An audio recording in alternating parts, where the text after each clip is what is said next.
ഞാൻ ചേട്ടാ അതേ കുമ്പളം കയറിയിട്ടുണ്ടായിരുന്നു. ആ കുമ്പളം പറിക്കാൻ വേണ്ടി നോക്കിയാൽ ഊരി പോന്നെ.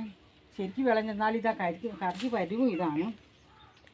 ആ ഞാൻ രണ്ടെണ്ണം എടുത്ത് കിട്ടി ഉണ്ടോ. രണ്ടെണ്ണം ഊരി പോയെന്ന് അതിന് അതേ തന്നെ പാഷൻ ഫ്രൂട്ട് കയറിയിട്ടുണ്ട് ഉണ്ടോ. ഇത് മാങ്ങായിട്ട് ചാറ് വെച്ച് എന്ത് സ്വാദാന്നോ. ഇവിടുത്തെ അച്ചാച്ചന് ഭയങ്കര ഇഷ്ടമാണ്, അതുകൊണ്ടാണ്. പിന്നെ ഇതേ ആ കാന്താരിച്ചീനിയുണ്ട്.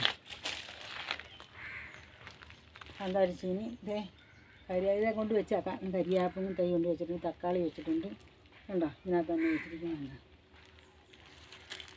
വേണം കൊച്ചിന്, വേണോ കറി വെക്കാൻ വേണം നിങ്ങൾക്ക് വേണ്ടോ.